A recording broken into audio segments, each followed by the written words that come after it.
for the examination of the stomach, the important point that should be looked at the drugs secreted in the stomach.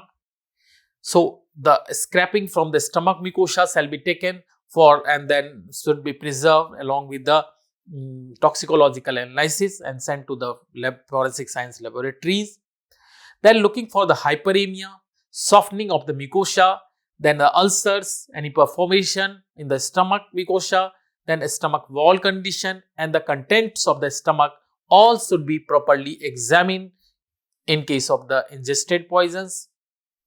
And even in case of the parenteral poison, due to the secretion of the poison in the stomach, there also it is very helpful to examine the stomach properly.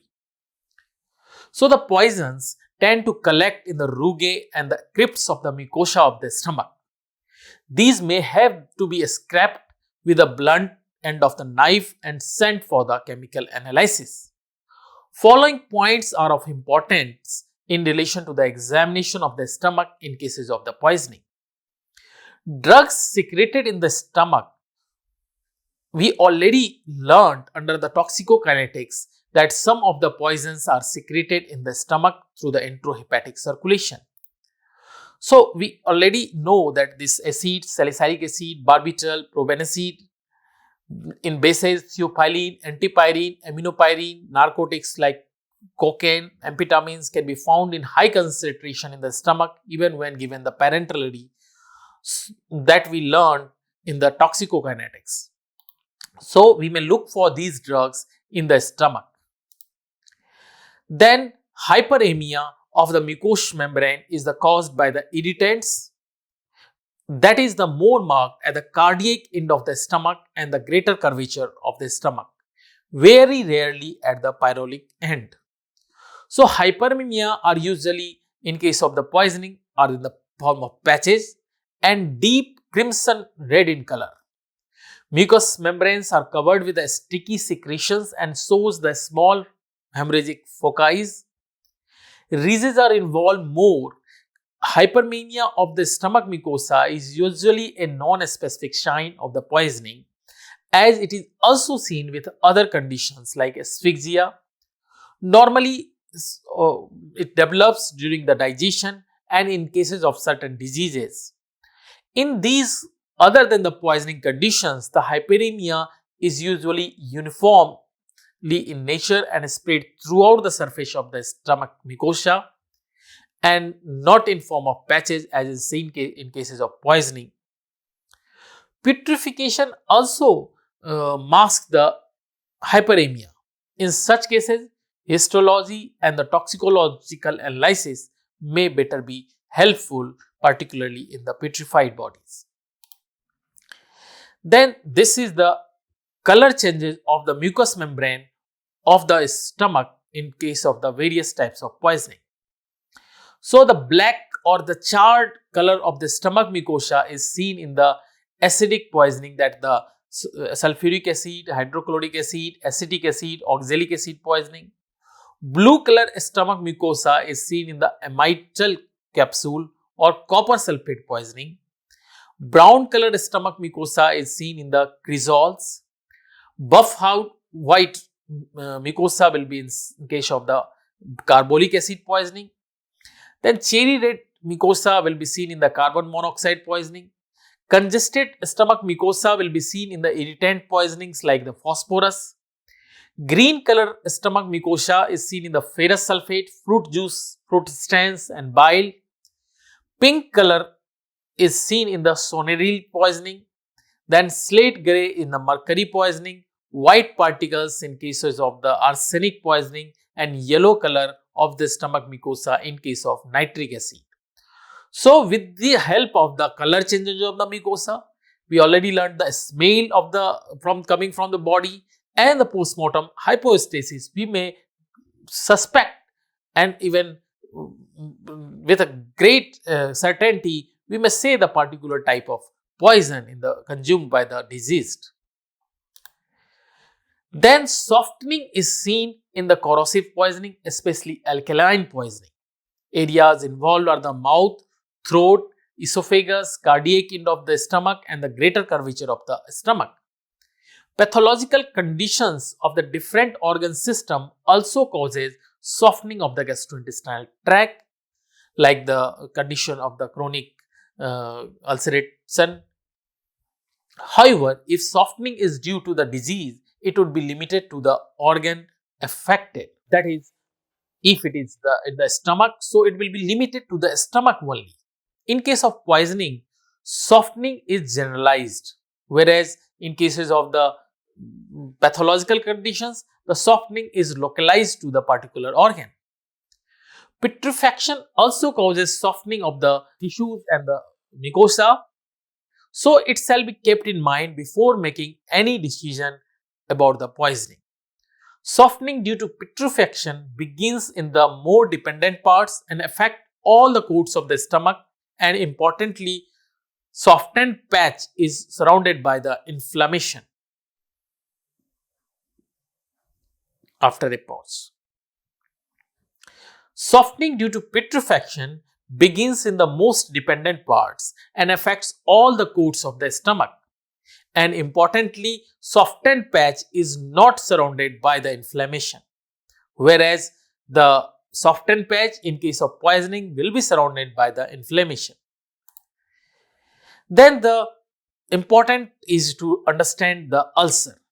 To understand better about the findings in the stomach, we must revise the basic anatomy of the stomach. As you can see in the photograph, this is the cardiac end of the stomach. This is the funduct part, body part, this is the greater curvature, and this is the pyrolic end of the stomach, and this is the lesser curvature. And then it continues with the stomach, and upper end continues with the esophagus. So, this red mark that has been drawn is basically the pathway of the passing of the drugs in the stomach. The liquids generally pass from the esophagus to the intestine via a small ribbon-like passage along the lesser curvature of the stomach. So you can see here the rugae are the very straight, that is are the ribbon-like around the lesser curvature of the stomach. So this curvature is known as the Magenstrasse, derived from the German word that means the street. So this is the stomach street, where on the streets some person walks and goes and vehicles crosses. Similarly, on this street of the stomach, poisons and the drugs passes on this line of the curvature of the stomach, and it consumes the longitudinal mucosal fold along with the liquids that travel so easily that they may pass into the intestine within the 10 minutes. To preserve pathologies in this route, stomach must be opened along the greater curvature. So, if we have to examine for a particular type of poison and the effect it will travel along the lesser curvature, so the stomach while conducting autopsy shall be opened along the greater curvature. Because liquids including corrosives preferentially take this shortest path or the Magenstrasse route, so ulceration is usually found along the lesser curvature. This is the important fact to be known, that usually along the lesser curvature, ulceration on the stomach wall will be seen. So the stomach will be opened along the length of the greater curvature, so these ulceration can be examined without cutting through them. Ulceration beyond the pylorus are usually due to the natural diseases and not due to the corrosive. So, important difference between ulceration due to corrosives and diseases must be known. That is, the ulceration due to corrosives are limited or confined along the lesser curvature of the stomach, while the ulceration in case of the pathological conditions like chronic gastric ulcers can be present anywhere in the stomach. In case of the chronic poisoning, margins of the surrounding mucosa are ill-defined, thin and friable, while in case of chronic gastric ulcers, margins of the ulcer site is well defined. That is also thicker and indurated. Surrounding mucosa in case of corrosive ingestion is softened and inflamed, while this is not so in case of the pathological condition. In cases of pathological ulcers, it is adherent to the surrounding structures, while no such adhesions to the surrounding structures are seen in cases of the corrosive ulcer. So, in this way, we may differentiate ulcer due to the corrosive poisoning and ulcer due to any pathological condition. Then, perforation on the stomach wall. Perforation is seen in the cases of the corrosive poisonings, commonest with the sulfuric acid and rare with the irritant poisons. The important to know is the difference between the perforation due to the corrosive ingestion and the perforation that happens due to the postmortem autolysis due to the gaseous enlargement, and that may lead to the perforation. So, in case of the perforation due to the corrosives, the appearance of the perforation is usually large, irregular, pulpy, and edges are rough, whereas perforation due to the postmortem autolysis will show the oval, rounded, and the edge will be punched out. The site of the perforation due to the corrosives can be anywhere where the corrosives can in contact, like the tongue, palate, esophagus, stomach, whereas the perforation due to postmortem autolysis is mainly confined to the stomach and usually at the cardiac end. Then the surrounding mucous membrane in case of the corrosive poisoning will be inflamed, whereas it is softened and gelatinous in cases of the postmortem autolysis. Then peritonitis will be definitely present when the antemortem perforation due to corrosive has happened in the surrounding structures, whereas the peritonitis will be absent in case of the postmortem autolysis. Then the stomach wall shall be examined, and for the fragments of the poisons adherent to it, like the canthrides, capsules fragment, leaves or the fruit fragments, powdered poisons, and the starch from the tablets may be there. Contents of the stomach are very important in the toxicology. Autopsy physician must examine the contents of the stomach for its color, volume, nature of the content, including the food, quantity of the food, type of the food. Contents of the significance may include the capsules, foreign bodies like glass particle, nails, pins, leaves and other plant matters, and even seeds. Cells from the plant material may be examined by the botanist, forensic botanists to identify the plant. Plant cells retain their characteristic shape, dimensions, surface ornamentation and other characteristic even when taken inside the stomach. So, it may help to diagnose exact toxins that has been consumed. They may be also identified in the vomit contents as well. So, vomit content as well as the stomach contents shall be examined properly, grossly, as well as the chemical and the microscopic examination if possible. Then after the examination of the stomach, examination of the duodenum shall be done.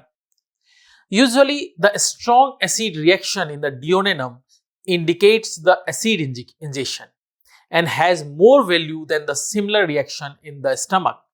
If there is a normal duodenum finding, then it rules out ingestion of any strong corrosives. Perforation of duodenum is usually caused by alkalis, like in case of the sodium hydroxide poisoning. In the intestine, colitis of the ascending colon and the transverse colon may be there, similar to seen in the diphtheria colitis, and the enteritis of the acute bacillary dysentery is seen in the mercury poisoning.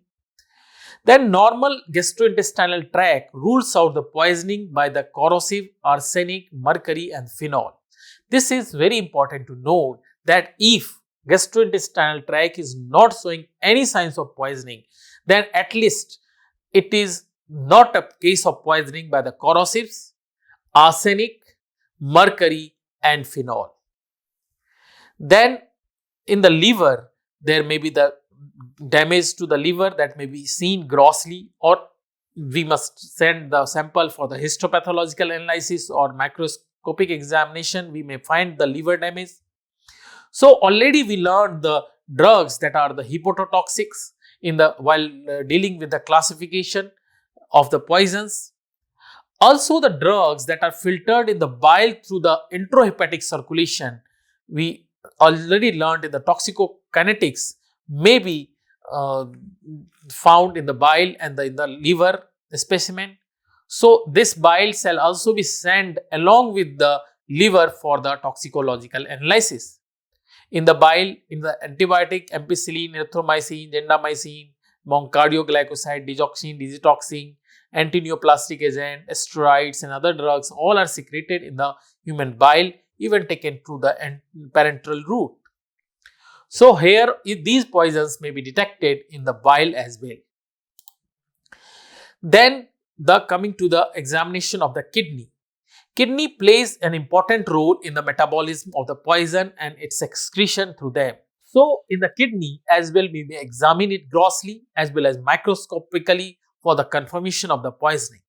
Certain poisons show the positive staining with the particular stains during the histopathological staining, like iron poisoning show the positive reaction with the pulse stain and gives the peculiar color. This can also be used for making the diagnosis of different poison. In the similar note, we may look for the histopathological examination of all the different visceral organs, and we may correlate them with the findings of the toxicology. On the kidney, we may find the grossly damaged as well as we discussed in the nephrotoxic poisons under the classification of poison according to the affected target organs. We saw the list of the poisons that are nephrotoxic, and according to the different areas they are classified, whether they act on the proximal convoluted tubule or they act on the glomerulus or on the collecting duct. Like that, we already knew what damage the particular poison will cause, and accordingly we may identify the different types of poison. Another important aspect is the examination of the heart. Although this is not of much value in case of poisoning cases, but the subendocardial hemorrhages in the left ventricles are seen in cases of the poisoning with the arsenic, antimony, phosphorus and the viper bite. Findings of arrhythmias and although they are non-specific, but they may be looked upon, and the histopathological changes of the infarction in cases of cocaine poisoning, all those may be the collaborative finding for the diagnosis of the poisons. Then in the genitourinary system, in cases of the criminal abortion, vagina and the uterus of the female must be examined for the inflammation, corrosions or any other specific finding. These organs must be sent for the chemical analysis in cases of the criminal abortion, where the abortifacients have been used locally to cause abortion and produce poisoning that may have led to the death of that pregnant woman. Then for the laboratory analysis of the viscera that will be collected at the time of autopsy, we need to know the certain important things about it, that what shall be the collected for which type of poisoning, what shall be the preservative for the poisoning, where the concentration of the poison is maximum, what precaution and information are important while collecting the viscera, and what steps are involved in the analysis of the poisoning. All the aspects of the analysis of the poison we will take in the coming week. Today we will know what all and how viscera shall be preserved. Routine viscera for the toxicological analysis are preserved in about 5 different jars. Jar 1 that contains the stomach along with its content, and although on the routinely stomach and its content are sent along with the small intestine and its content measuring about proximal 30 centimeter of length, but for the better correlation, this stomach and its content may be sent into the separate jar and the small intestine and its content may be sent into the another separate jar. Then the second jar contains about 300 to 500 gram of liver along with the gallbladder and half of each kidney, longitudinal half of each kidney. And then jar 3 contains the blood, Then jar 4 shall contain the preservative in which this stomach and its content and the liver has been preserved. Usually saturated salt solution for the viscera are used as a preservative, except in case of corrosive poisoning where the rectified spirit is the commonly used. Rectified spirit is said to be the best preservative for the viscera preservation. For the blood, the preservative used is the sodium chloride. In case of urine, the preservative again maybe use the salt solution, saturated salt solution along with the sodium chloride for the alcohol level estimation. Then jar 5 may contain any other viscera that has been preserved like lungs in case of inhalational poison, urine, CSF fluid, vitreous or any other contents of the body useful for the toxicological analysis. The important thing here to know is that these jars that is routinely preserved in this way. However, recently there is a certain recommendations that this much of amount is not required at the toxicological centers at the forensic science laboratories.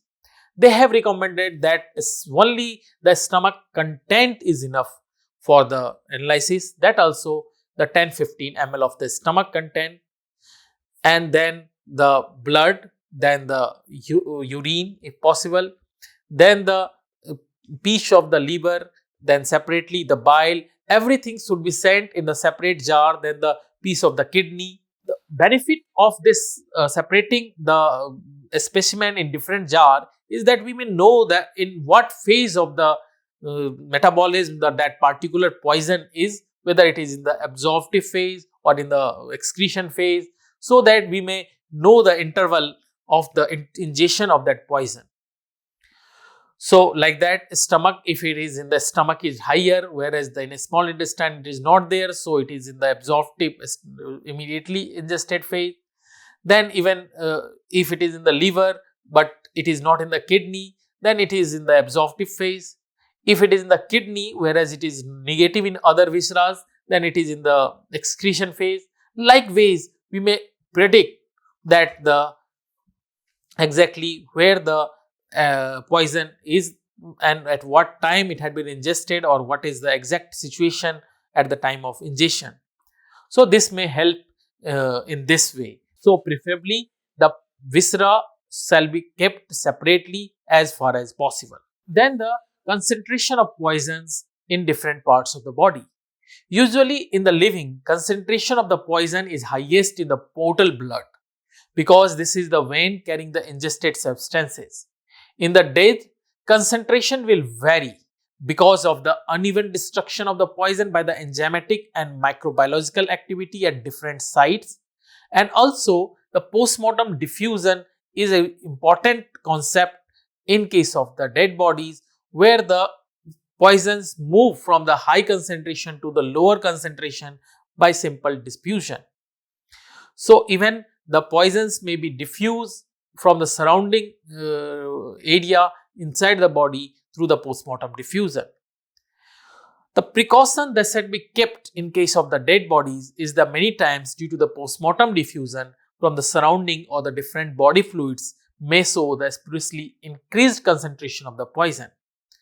Certain poisons appears in the body due to putrefactions like the alcohol by the bacterial and fungal fermentation that yields ethyl alcohol, which may vitiate the interpretation of the postmortem alcohol concentration. Levels of the alcohol produced by the putrefaction are almost always less than 30 mg% for the practical purposes. So, if the alcohol concentration is coming more than 30 mg% in the postmortem samples, then it should be taken as positively that the patient has ingested the poison before his death. Then the separation of the poison from the tissues, that is tackled at the forensic science laboratory. So, once the viscera that has been collected, it gets preserved at the autopsy centers and they are scented, properly labeled, sealed and handed over to the police in proper maintenance of the chain of custody.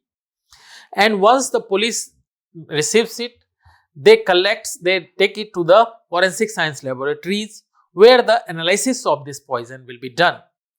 So there this poison will be separated from the tissues.